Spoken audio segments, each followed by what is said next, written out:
Mirëmbrëma në Kafet e Gremi, unë jam Drita Ngremi dhe ky është podcasti im. Si që u kam thënë edhe në puntatën e kaluar, podcastet e mi tani e tutje do vazhdojnë me atë që ne quajmë fushatë, pra fushatë elektorale për kryetarin e Bashkisë Tiranës, për cilën unë kam vendosur që të jem kandidat i pavarur. Dhe siç e keni marrë vesh, dhe siç e dinë gjithë, gjykata kushtetuese vendosi që këto zgjedhje ose më mirë vendosin favor të ankimimit që kishte bërë kryetari i Bashkisë, pra me shumë gjasa këto zgjedhje nuk do bëhen. Unë nuk dua të komentoj asnjë vendim të gjykatës, sepse besoj tek drejtësia dhe nuk do ta bëj kurrë. Kështu që do marrim akt nga kjo vendimmarrje e gjykatës kushtetuese për të kuptuar ose për të patur parasysh që këto zgjedhje nuk do mbajnë domethënë tani shpejt, por do ketë zgjedhje në 2027-ën. Vendimi im është që unë të vazhdoj rrugtimin tim, pra të jem pjesë e kësaj fushate, të vazhdoj ta bëj këtë fushatë me të njëjtën strategji që u shpjegova, le të themi, si te podcasti im, ashtu edhe tek artikulli që mora dhe botova para disa ditësh. Pra do jetë një fushatë e paqët, pra në mënyrë kaq të paqët unë do vazhdoj të shpjegoj të gjithë pikat e programit tim, nga e cila buron, le themi, edhe kjo revolta ime qytetare dhe e paqët, dhe do vazhdojmë të shihemi të paktën një herë në javë, do vazhdojmë që çdo ditë, çdo puntat ne të kemi dhe trajtojmë çdo pikë të, le themi, të programit, ta shtjellojmë më së miri, do kemi edhe të ftuar teknik, le themi, që mund të thonë fjalën e tyre për diskutuar dhe për të analizuar pak më thellë të gjithë këto pikat e programit. Dhe padyshim që ne do dalim base edhe jashtë pikave, le themi, të fushatës të programit, sepse, le themi, përditshmëria besoj që do na sjellë surpriza. Manuela, mirëmbrëma. Mirëmbrëma. Faleminderit që të kam sërish këtu në podcastin tim. Faleminderit sërish për ftesën në këtë Kafet e Gremi. Dhe siç e premtuam, ne do jemi bashkë, le themi, edhe këtë.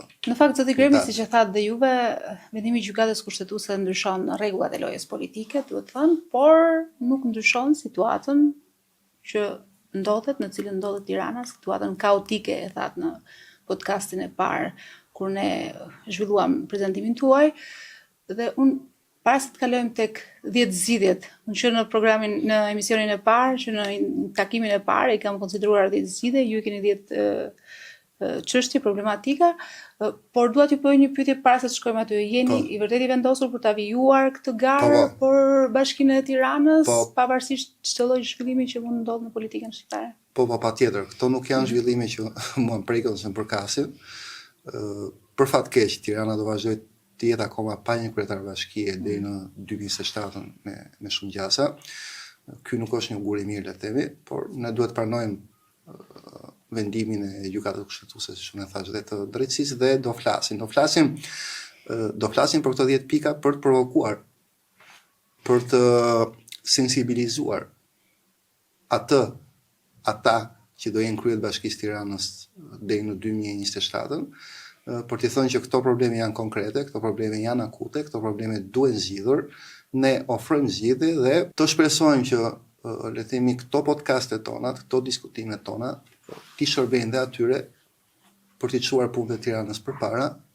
Rëndësishme është të i shërbej qytetarëve, dhe kjo është iniciativë shumë e mirë. Po objektivi ky do jetë. Pra, unë nuk ose jam xhelos nëse ata ndërkohë në një vit, se një vit e gjysmë kanë ngelur, reflektojnë. Të gjitha këto pika do t'i realizonin, të gjitha këto probleme, le të themi, Tirana do ja ishin nga supet. Unë isha shumë i lumtur për këtë, do t'i përgëzoja. Kështu që shpresojmë. Okej, unë po vijoj me 10 zgjidhjet. Ju i keni quajtur programin tuaj, unë i kam konsideruar 10 zgjidhje, do të filloj me çështjen e parë, të cilën ju e keni konsideruar shumë të rëndësishëm, Tirana e pastër dhe e jetueshme. Dhe që e kam për shumë për zemër. Që u përket të gjithëve, patjetër. Tirana e pastër dhe e jetueshme duket si një realitet për një qytet evropian në fakt, sepse gjithë ne që jetojmë këtu, vetëm e pastër që se shohim, e jetueshme jetojmë sepse këtu na lidh puna. Si e keni menduar këtë? Në fakt, çdo kryeqytet i Evropës është i pastër, relativisht i pastër. Absolutisht po. Kështu që pastërtia dhe higjiena nuk është utopi, le të themi, në vitet që ne jetojmë.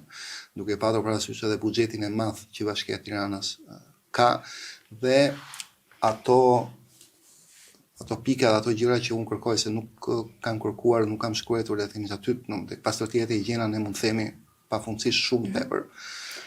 Ne kemi renditur gjërat bazike, që do të thotë pastrimi i rrugëve, pra larja e rrugëve nga papastërtitë, nga njollat e makinave, nga pluri, i cili ngrihet në ajër dhe thithim çdo ditë, larjet e kazanit plerave, të pikave të grumullimit të plerave që ja u kam. Fasada është e bukur, qendra është e bukur në Tiranë. Lahet, pastrohet, por po themi për rrugët ndoshta, për lagjet e Tiranës.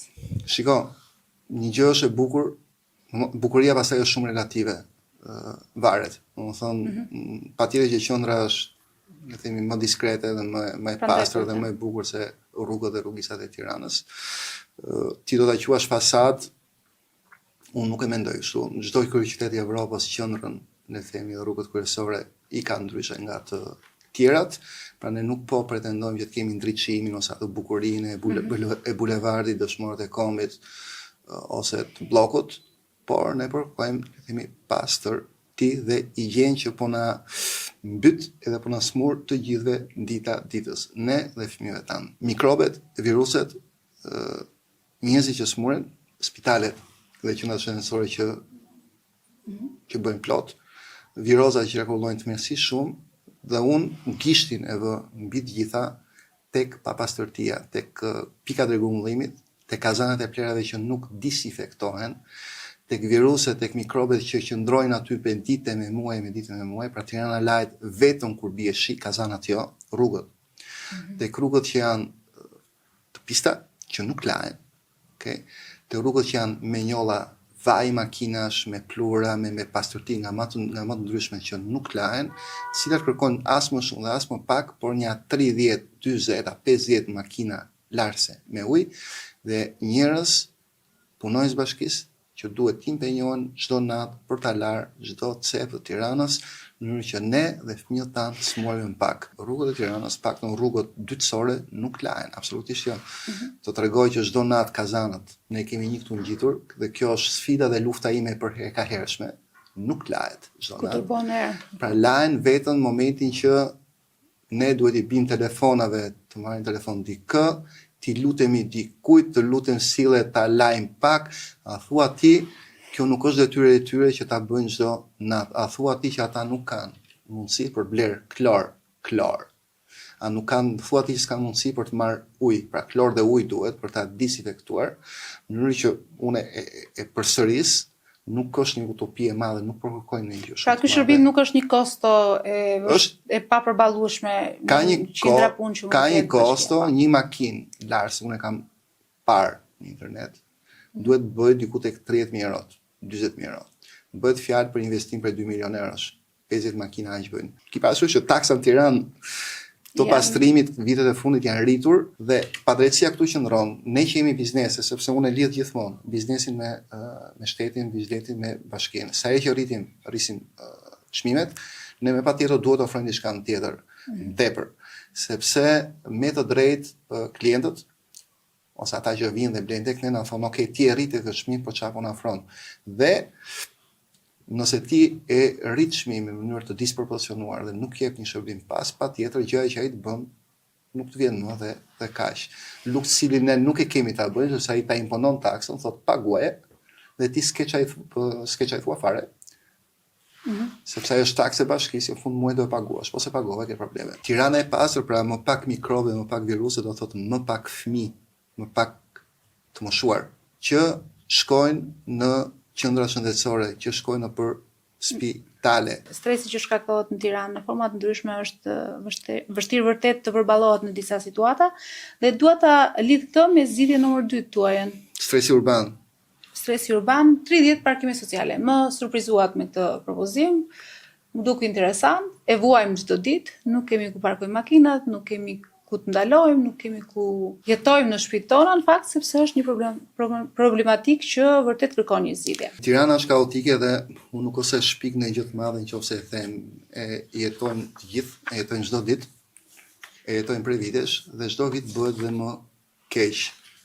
Dhe besoj se unë gishtin e vendos mbi keq planifikimin urban që është bërë qytetit në momentin që është zhvilluar. Çfarë do thotë kjo? Nëse ne marrim këtë rrugë, Rruga Bogdan. ose edhe një rrugë tjetër, Cilën do? Imkollin, Islamallën, Barrikadat. barrikadat e kështu me radhë. Problemi është se të gjithë pallatet që janë ngritur nuk janë bërë me planet mirëfillta urbanistik. Pra, pastaj unë nuk e di mirë sakt si ka qenë, le të themi vërteta, nëse plani ka qenë dhe është devijuar gjatë rrugës apo Marr jo. një leje këtu, një mik aty. E vërteta është që, më thon, një plan urbanistik kur bëhet, supozoj një pallat, një ndërtim, një ndërtesë me 10 kate, nëse është planifikuar për të patur brenda 30, 40, 50 ose 60 familje, një plan urbanistik i mirë duhet parashikojë të paktën një makinë ose një vend parkimi për çdo familje. E vërteta është që në të gjithë to ndërtime që ne shohim, paktën deri në 7-8 vite përpara, në shumë ndërtime është devijuar plani, pra parkimet janë kthyer në dyqane. Në ndërtime tjera nuk reflektojnë numrin real të banorëve ose të familjeve që jetojnë në atë ndërtesë ose në atë pallat. Pra, është ndërtuar, është shfrytzuar në maksimum, le të themi, perimetri i trullit për të ndërtuar pallatin dhe është shfrytzuar në maksimum vendi ku do ishin vend parkimet për t'i kthyer ata në subjekte tregtare dhe për t'i shitur, le të themi, nga ana tjetër. Dhe besoj që këtu ka dhe një problem tjetër.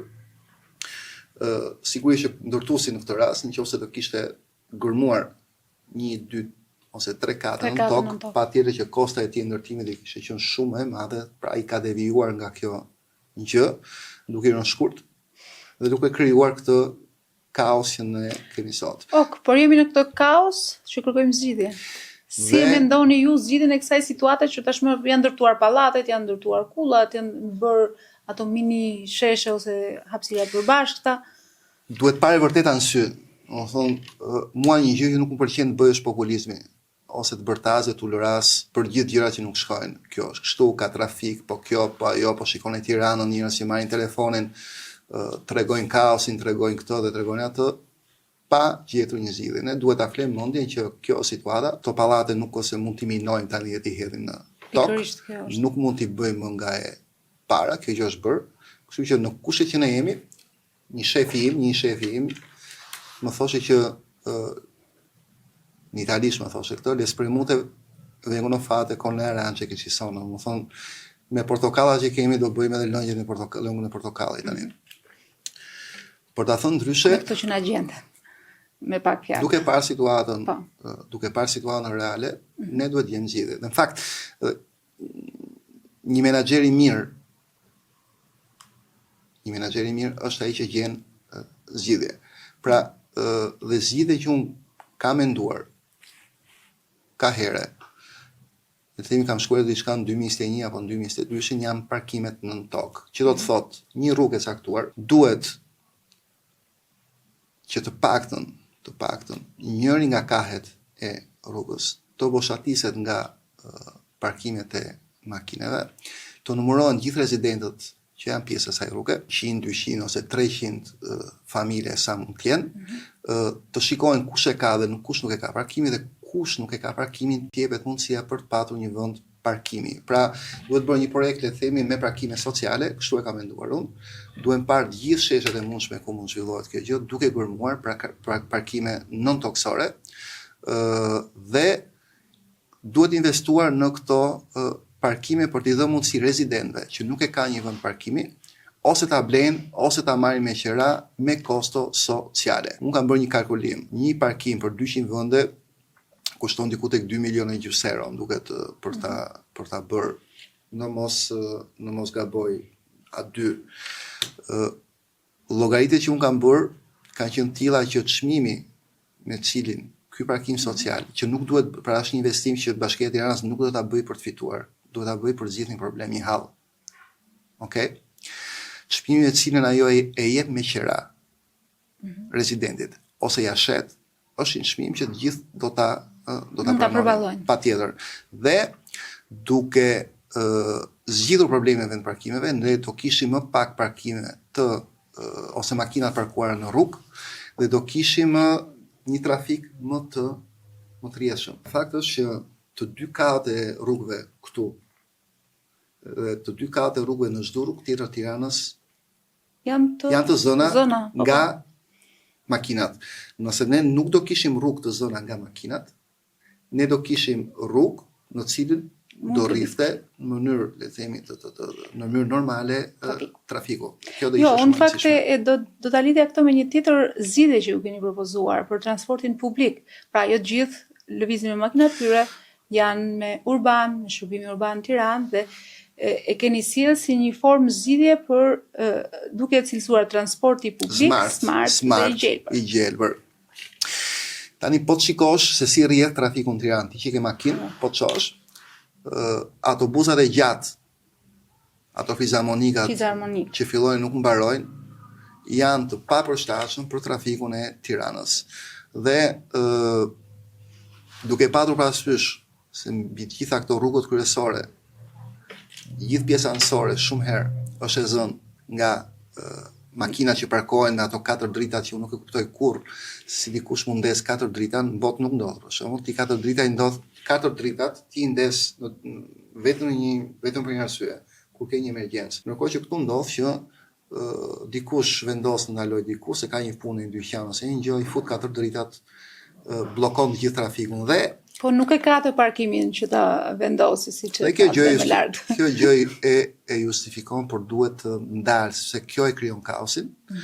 Dhe këto autobus kaq të gjatë që ofrojnë shërbimin e le të themi transportit publik të Tiranës janë inefikas, pra nuk janë eficient. Unë do propozoja autobus më të vegjël. Okay, cilët do kishin atë aftësinë për të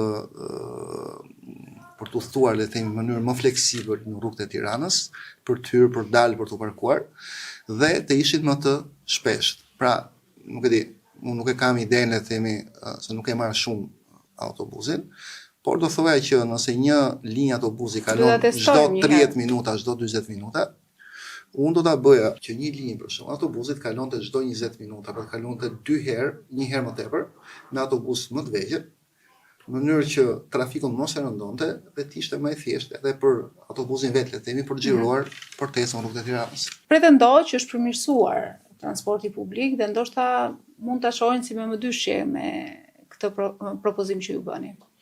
Shiko, fakti që ata kanë, ose me transporti publik ka ndryshuar ose është rritur fluksi i autobusëve vetë, nuk sa e mbush mendjen që transporti publik në Tiranë nuk ka problematika. E rëndësishme është që ne të dy jemi dakord për një gjë. Ne të dy e marrim makinën, ne të dy e shohim se si funksionon transporti publik në Tiranë, çfarë kaosi është, sa kaos sjellin ato autobus kaq të gjatë dhe sa inefikas është ky lloj transporti. Dhe mbi të gjitha, unë them që duke u bërë më smart, bëhet më eficient. Pra, më i lëvizshëm njerëzit arrin destinacion shumë më shpejt, nuk e bllokon trafikun kaq keq sa që bllokon tani. Dhe mbi të gjitha, duhet ishte nga qarkullimi të gjitha autobusët që funksionojnë me karburant. Për mua çdo gjë që është elektrike, është green, është gjëja më e mirë në absolut, do na animonte të gjithë, pra do kishte, shiko, kjo zgjidhje smart edhe green do ishte më e mira për gjithë ne. Shpresoj që të jetë një propozim që ndoshta mund të dëgjohet. Në një qytet që nuk ka një metro, ne nuk e kemi metro, që ka çdo qytet tjetër i botës, duhen gjetur zgjidhje më të shpejta, më smart, dhe zgjidhjet më të shpejta dhe më smart janë këto që them. Do thonë autobus vegjël, green dhe që kalojnë më shpesh. Ne kemi zona Tiranës, se Tirana nuk është vetëm qendra. Nuk është vetëm vija e verdh. Tirana është Petrela. Po, janë autobuset që këta në fakt ka funksionuar me këtë lloj autobusësh. Okej, po sa të shpesh janë? Kjo është tjetër gjë. Dhe kjo lidhet edhe me projektin tim turizmit. Se turizmi në Tiranë nuk duhet absolutisht të fokusohet vetëm në qendër, po turizmi në Tiranë duhet të dalë jashtë. Tirana duhet të marrë frym. Dhe jo të gjithë turistët e kanë shansin, sepse vijnë me avion, që të kenë makinat e tyre private. Atyre duhet t'i japin mundësinë, pikërisht me këto autobusat smart dhe të vegjël, që të shkojnë në çdo lloj destinacioni kudo. Se do jepshin mundësinë këtyre zonave që të zhvilloheshin, pa të përthithnin turist, të huaj, mbase edhe numri i net qëndrimeve të këtyre njerëzve në këto zona periferike të Tiranës, të krijojë zhvillim, të përfithej para në mënyrë që ata jo vetëm të kenë mundësinë që të investojnë, jo vetëm që të kenë mundësinë ose mos kenë nevojë për të shkuar jashtë vendit për të emigruar. Mos kenë nevojë që të vinë qendër për të punuar, po të rinë aty ku kanë shtëpitë e tyre. Të banorët e zonave. Ti zhvilloj. Tirana ka nevojë për ajër, thatë juve, por ne në Tiranë gjithmonë në prag fushate zgjedhjesh sidomos kur janë zgjedhjet lokale, kemi parë që kryetarët e bashkive në detyrë kanë bërë fushat me ndërtimin e një shkolle, një rruge. Ajo që bie në sy është se si me aq nxitim i ndërtojnë ato trotuarët, në cilët dy veta, unë dhe juve bashkë, nuk mund të këmbemi dot sepse janë aq të ngushtë, aq pak kushte dhe aq problematik në lëvizjen e qytetarëve. Ju keni ofruar një zgjidhje për këtë çështje. Si e keni planifikuar ose si keni ideuar në programin tuaj? Dgjoj, nëse ka një gjë bazike dhe normale që ndodh në çdo jo kryeqytet, por në çdo qytet Evropës, është mundësia që çdo banor i atij qyteti ka për të veshur tutat në mëngjes, një palë atlete dhe për të shkuar në çdo cep të qytetit në këmbë, pa ju rrezikuar kur jeta, pra nëpër trotuare. Këtu e ke zero shanset që të... Në Tiranë ti ke rrugë dhe rrugica, në cilën duhet bësh akrobaci, pra ti nuk ke i sigurt. Unë të marr një rast për shembull. Një nga rrugët më të bukura që mua pëlqen shumë është Islamalla, dhe një tjetër është Himkolli. Janë dy rrugë që shojnë nga rruga e Kavajës lidhin në Myslimshyrin. Rrugët më absurde dhe më të pamundura, le themi, për të kaluar në këmbë, se aty nuk ke mundësi, objektivisht nuk ke mundësi, për të kaluar, nuk ka një cep trotuari. Domethënë aty duhet të hecësh bashkë me makinën në rrugë, të kthesh kokën her pas here, të shikosh me sy, të shikosh ti me sy me atë që ka makinën, ose ti që ke makinën, të shikosh me sy me komisorin, ti jepni të drejtë njëri tjetrit me çfarë rregulla që janë të pashkruara. Kjo është shumë e bukur. Që i din vetëm ne shqiptarët. Pra njëherë kalon ti dhe njëherë kalon ai, deri në fund fare ti ky ankthi del në Myslimshyr dhe aty ka trotuar, shpëton. Dhe për hir të vërtetës, jo vetëm nuk është komode, po ndonjëherë edhe me kokën trasit, domethënë ti rrezikon. Dikush mund të ta ketë arsyen. Që të eci shumë shpejt me makinë sepse duhet të shkojnë në urgjencë. Nuk jeti arsyeshëm. Po.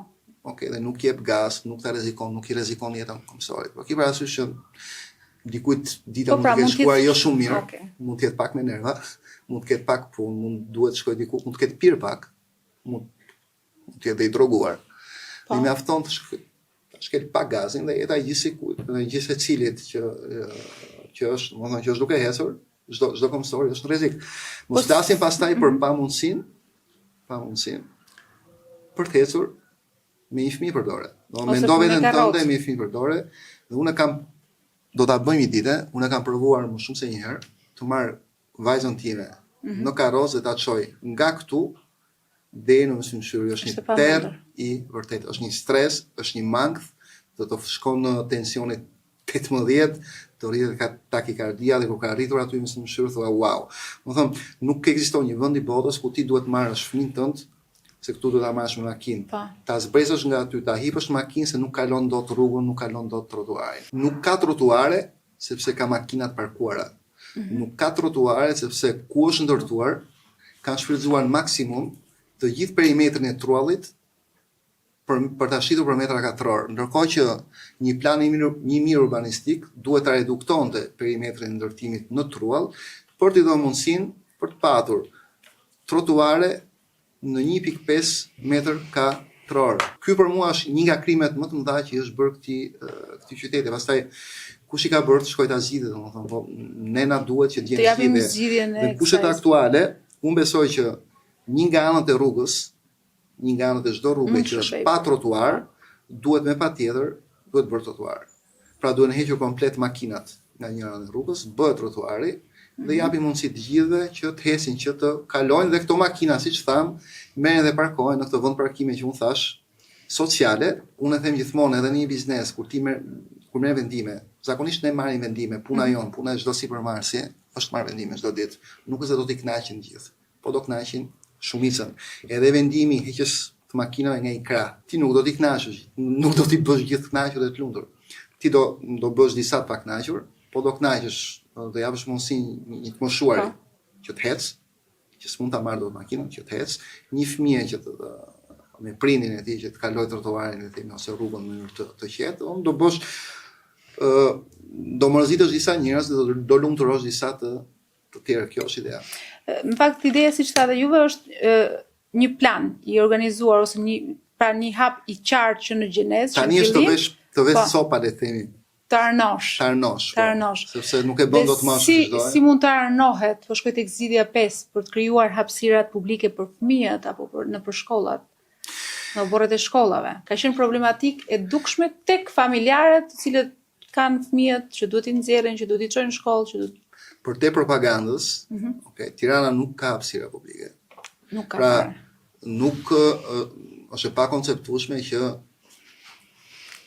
ti të tjerët duhet me patjetër të marrin makinën, ta parkojnë afër liçenit që të bëjnë një xhiro rreth liçenit. Pra nuk ekziston asnjë kryeqytet botës që të ketë vetëm një park ku të shkojnë gjithë të ecin. Domethënë çdo lagje e një qyteti të madh ka një qendër të saj dhe ka dhe pika të caktuara me parqe ku njerëzit mund të ecin, të vrapojnë, të bëjnë gjithë ato le të themi të relaksohen, të ulen një stol, të mendojnë, të bëjnë telefon, le të themi ky është realiteti i Evropës ku ne duam të shkojmë. Tirana këtë gjë nuk e ka, edhe ky është një mos planifikim i mirë që është bërë. Edhe këtu si do gjejmë zgjidhje sepse janë zona hapësira. Duhet arnojmë, pra le të themi duhet gjejmë ato zgjidhje me ato kushte që kemi. Unë besoj që hapësirat e shkollave, pra sheshet e shkollave, të cilat ne kemi të mbyllura pasdite. Marr rast për shembull shkolla Vin Rustemi nuk ka pse mbyll pasdite.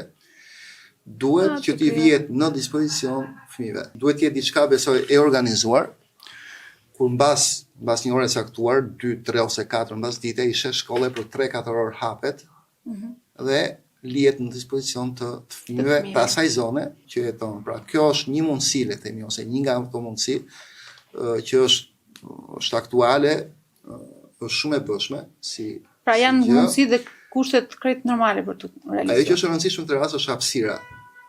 Po. Okej, dhe në atë hapësirë, sigurisht që do duhet, nuk mjafton, do duhet shumë tepër, do duhet parku, do duhet stoli që mund të thash, po mundësi këto janë. Ju e keni quajtur Tirana e studentëve zgjidhje numër 6, qyteti ku nis e ardhmja. Në fakt më kthehet disa shumë vite më herët në kohë, kur unë isha studente, që kushtet ishin tejet minimaliste në atë kohë, por pak gjëra kanë ndryshuar me aq sa unë kam informacion të kushteve atje dhe sa që ka bërë që studentët mos preferojnë të shkojnë në kondiktet e qytetit studenti, por përgjithsisht familjarët detyrojnë të kenë një kosto të shtuar për fëmijët e tyre për t'i akomoduar në shtëpi me qira apo në forma tjera të qëndrimit. Pse kjo zgjidhje për këtë situatë që ju ofroni, ose si është kjo zgjidhje që ju e keni menduar në Edhe këtu, domethënë, edhe në këtë rast, unë si piknisje marr qytetet europiane. Konviktet nuk janë e vetmja zgjidhje për të akomoduar studentët në këto qytete, le të themi, qytete që janë studentore të Evropës. Pjesa më e madhe, mos them mbi 90% jetojnë në shtëpia me qira. Ka zona studentore që quhen.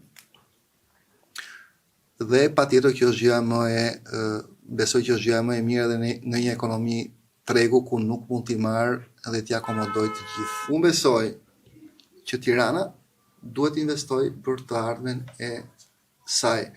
Pra Tirana duhet të hedhë bazat për 20 vitet e ardhshme. Që do të thotë ne, ti, unë, do vazhdojmë t'i japim këtë qytetit edhe për disa vite, për ky qytet i përket të rinjve, që do thot brezave që do vinë. Dhe pse them që duhet të jetë bazat për 20 vite të ardhshme?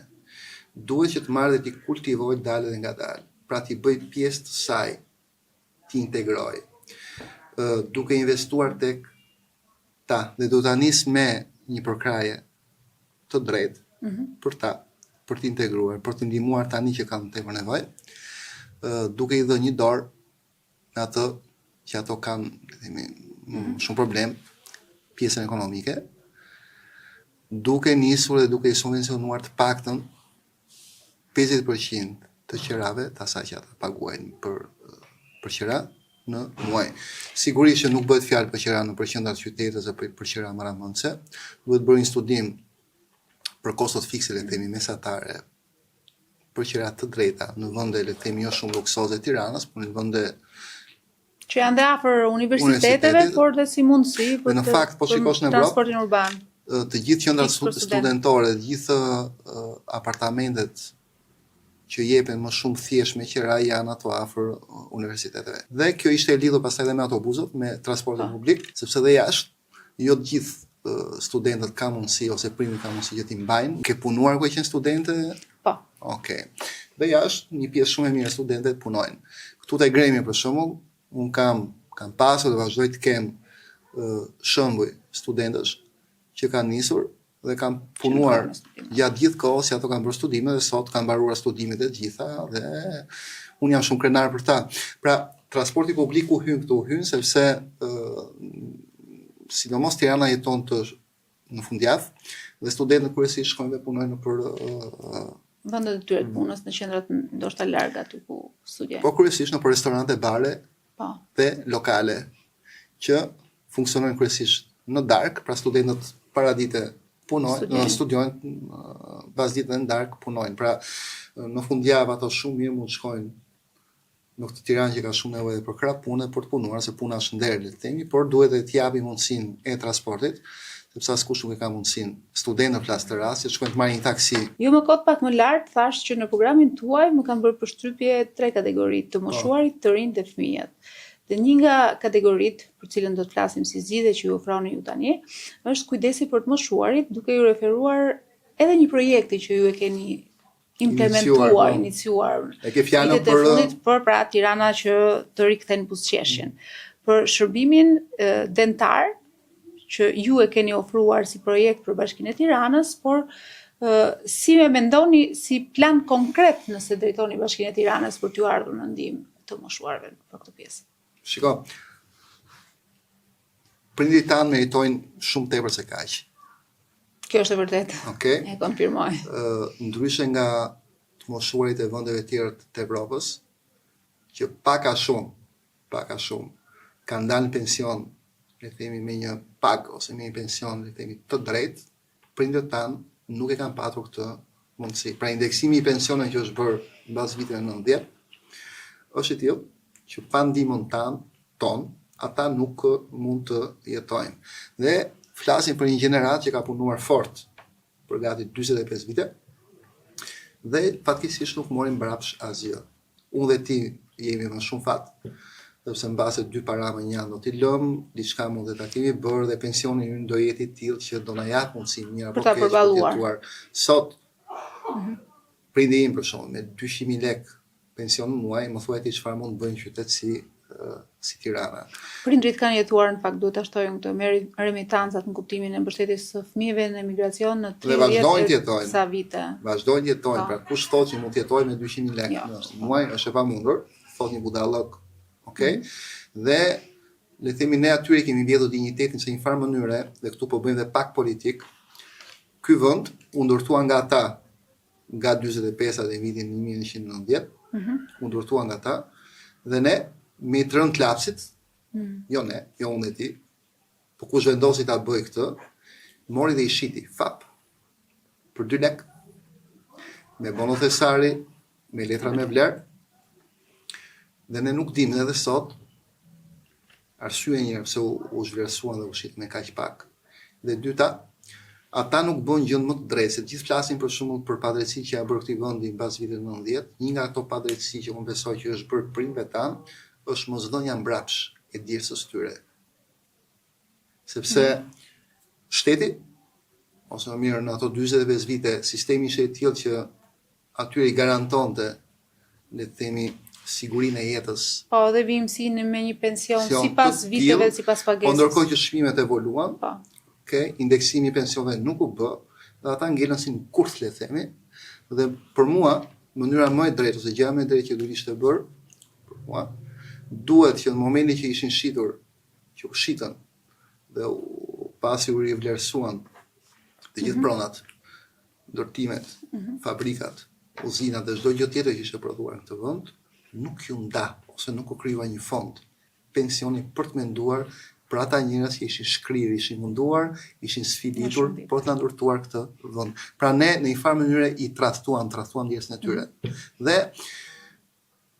kjo që unë ofroj, nuk ose do t'i kthesh çdo gjë pas, sepse aty janë bërë shumë padrejtësi. Edhe ky pension me sin ata jetojnë është një farë padrejtësie. Ka humbur dinjitetin, nuk ka pse një njeri të punoj 45 vite dhe mos ketë mundësinë për të jetuar me dinjitet. Le themi u futën në kurth. Ama disa gjëra të vogla ne mund t'i bëjmë. Dhe një nga ato gjëra, si unë e kam provuar edhe personalisht, është rikthimi i buzëqeshësh. Dhe kur flas për rikthimin e buzëqeshësh, e kam fjalën për ata të moshuar që nuk kanë dhëmb, që nuk kanë mundësi të shkojnë te dentist për t'i bërë dhëmbët. Ki parasysh që një protezë dentare kushton mbi 100.000 lekë të vjetra.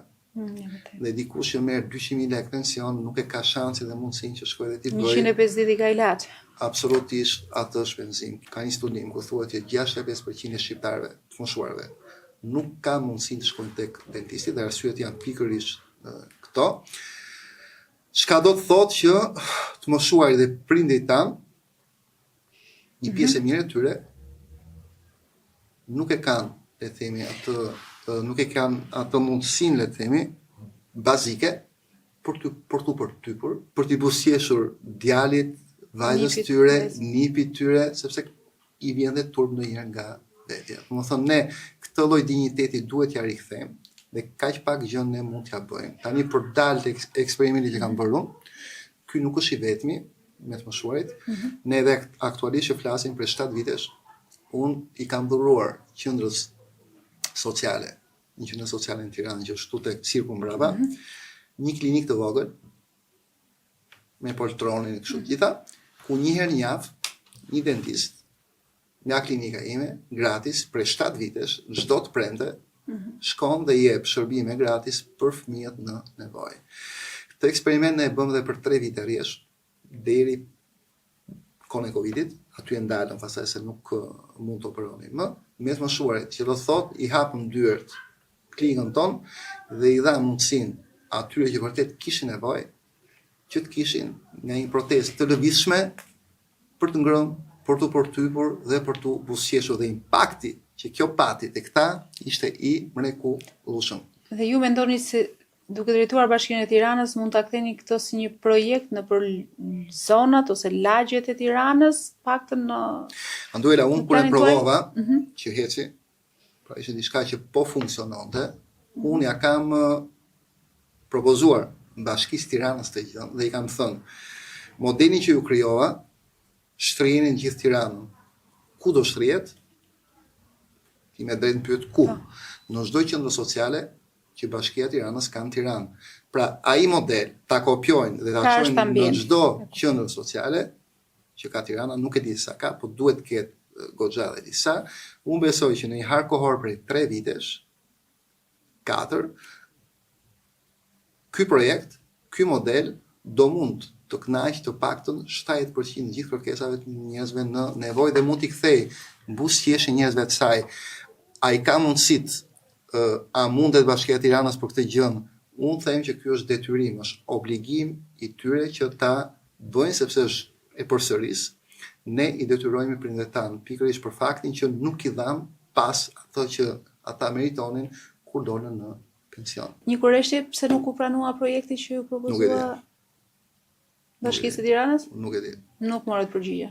Nuk e di. Tirana turizmi të qëndrueshëm nga qendra në rrethina. Çfarë propozoni me këtë program? Pikërisht të që u thash, pra turizmi të shpërndahet edhe në rrethina, pra të degëzohet. Çka kam parasysh me këtë?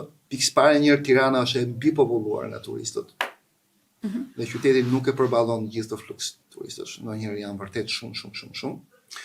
Së dyti, është krijuar pak edhe ideja tek turistët që kur vjen në Tiranë ti do shikosh Skënderbeun, La Piazza Skënderbek, Bunkartin, piramidën, lokalet e bllokut dhe mbaron këtu, po Tirana është shumë tepër se kaq. Dhe nëse ka një arsye ose ka një fajtor, le të themi, në këtë mes, që Tirana nuk njihet në rrethinat e saj, këto jemi ne. Sepse nuk kemi patur aftësinë për të komunikuar. Pra për t'i thënë atyre që Tirana është më shumë se kaq, për t'i komunikuar në mënyrën e duhur destinacionet, për t'i bërë guida, për t'i bërë promovime, për t'i bërë promocione, për të shkruar për rrethinat e Tiranës, për t'ia promovuar rrethinat e Tiranës, për t'i thënë që Tirana është më shumë se kaq, për t'i dhënë mundësinë e hotspoteve, Tirana si mungojnë hotspotet, nëpër pika caktuara turistike, informimi. Okay, ku turistët që vinë të dinë se ku duhet të shkojnë. Tirana duhet të ofrojë hotspote gratis Wi-Fi në gjithë qytetin, ku her pas here, dhe këtë gjë na kanë thënë sot e 8 vite përpara. Pra turistët që marrin nga një anë përfitojnë hotspotin gratis, nga ana tjetër i vinë pupape të caktuara, pra reklama që promovojnë këto rrethina Tiranës që unë po të flas. Në momentin që ne nuk i vënë dispozicion këto shërbimin smart të transportit, Mbi transport, për të shkuar shpesh dhe në mënyrë, le të themi, komode dhe krin në këto qendra, le të themi, të periferisë të Tiranës, ne nuk do kemi kur një Tiranë të zhvilluar, do kemi gjithmonë një Tiranë kaotike, sepse po ham atë që kemi gatuar duke promovuar rrethinat e Tiranës, ti ç'bën pikëparë një herë shtyn ose stimulon zhvillimin e rrethinave, stimulon investimet në agriturizme të tjerë, mund stimulosh investimet edhe në hotele të vogla në ato zona, e shfryn Tiranën dhe qendrën e saj, le të themi, nga ky fluks turistësh, dhe bën që qyteti të zhvillohet në të gjithë kat, në të gjithë rrethinat e saj, dhe kjo është mirë për të gjithë. Pastaj këtu do flasim edhe për Airbnb-t, si unë e kam si hal në sy. Kemi një Tiranë të tembushur me Airbnb, që po i çon ajër çmimet për studentët. Mbi gjitha dhe për qytetarët, për ata njerëz që jetojnë dhe punojnë në këtë vend, ndërkohë që kemi të gjithë rrethinat e Tiranës që janë bosh. Ndërkohë që atje mund ndërtohen bujtina, atje mund ndërtohen hotelet vogla, atje mund të akomodohen shumë mirë në mënyrë që pra mund të zgjerohet zhvillimi për patjetër të bëhet jetueshëm për gjithë. Një nga zgjidhjet e programit tuaj e lidhet me bashkëqeverisjen me qytetarët, që ju e keni konsideruar Tirana bashkë siguri. Pse mendoni që është kaq e rëndësishme kjo bashkëqeverisje me qytetarët? Sepse e shikoj bashkinë e Tiranës shumë larg qytetarit. Nuk reflektojnë problemet e përditshme dhe ka një lloj muri midis qytetarit dhe bashkisë. Pra bashkia vjen te qytetari vetëm kur ka zgjedhje, kemi mini bashkit. Po, njësi administrative tashmë i kanë hequr ose njësi administrative, që për mua janë as më shumë dhe as më pak bashkitë e vogla të njësie të qytetit. Pra dhe këtyre njësive administrative, në mendimin tim, duhet i jepet forca edhe përkraje e dur që të qeverisi njësoj si një bashki, bashkë me njerëzit. Pra njerëzit të kenë mundësinë që çdo ditë, jo vetëm për zgjedhje, të gjithë problemat e tyre ti adresojnë tek këto njësi administrative dhe këta njësi administrative, çfarë mund bëjnë vetë, çfarë nuk bëjnë dot vetë, ja kalojnë, le të themi, bashkisë kryesore, në mënyrë që probleme ose tematika caktuara të zgjidhen në kohë, dhe këtu pastaj kanë propozuar dhe atë portalin për qytetarët. Llogaridhënës në një farë. Po jo vetëm, domethënë llogaridhënës, por ky portal do përfshijë edhe problematikat e vetë qytetarëve. Pra çdo kush, supozojmë njësia 10, do ketë një portal për njësinë 10, mund shkruaj ose mund dërgoj në anë të portali një problem caktuar, brenda një kohe caktuar 24, 48 orë ose 72 orë njësia administrative duhet ta marrë, le themi në në shqyrtim këtë gjë dhe duhet me patjetër ta adresoj dhe ta zgjidh. Pra, unë dua që mendimi im është që qytetarët ose bashkia duhet ta jetojë më tepër problemin e qytetarëve. Pra, duhet një lloj, si themi, duhet krijuar mos jetë një hendek aq i madh mes asaj që qeverisë dhe një sinergji e mirë bashkëqeverisje mes Bashkisë Tiranës, njësive administrative dhe vetë qytetarëve. Ndryshe do kemi njerëz gjithmonë që problemet e tyre i paraqesin për kafene, nëpër rrjete sociale, në vendin e gabuar ku nuk i dëgjon askush. Unë dua të shkoj tek problematika e 10 ose zgjidhja 10 e programit tuaj, Come Back Home and Build Your Tirana. Ktheu në shtëpi dhe ndërto Tiranën tënde. Është një thirrje për të rinjt, është një mesazh për jo vetëm të rinjt, çfarë synoni përmes kësaj? Është një reflektim i vetëdijshëm. Dhe këtu ka shumë komponent. Spari, ne duhet jemi të bindur që fryma që vjen nga larg, nga jashtë, ajo perëndimorja, është një frymë tjetër, është një frymë e lirë, është një frymë e dijes, është një frymë që ka parë themi Evropën për shumë vite dhe që mund t'i bëj patjetër shumë mirë që Tiranës. Pra Tirana ka nevojë për diasporën patjetër. Sepse unë e vëre edhe me veten, kur nuk dal jashtë, kur rri shumë në këtë vend, në Shqipëri. Mbyllem, të kurrem, dhe më duket sikur gjithë botë kuptimi im kufizohet në këtë rreth të vogël. Dhe sa herë që unë dal jashtë, më hapet botë shumë e madhe, dritare shumë më dha dhe them wow, prit se bota është më shumë se kaq. Dhe rikthehem aty ku kam qenë një kohë dhe kam jetuar, se ta përsëris unë nuk do isha ky që jam sot nëse nuk do kisha jetuar mbi 25 vite jashtë. Faktori i dytë është po personal. Sepse kush është kthyer në Shqipëri, është ndjerë si emigrant në fillim. Kush i ka mbijetuar, themi, në thonjza. E qartë. Këtij vendi. Okej, dhe kush ka bërë përpara, ka detyrën që të thras të gjithë të tjerët, pra kush është në diasporë, që të rikthehen. Dhe këto për dy arsye. E para, unë e di shumë mirë si ndihesh kur je jashtë, pra je i huaj atje dhe i huaj këtu, vdes i huaj një emigrant gjithsesi.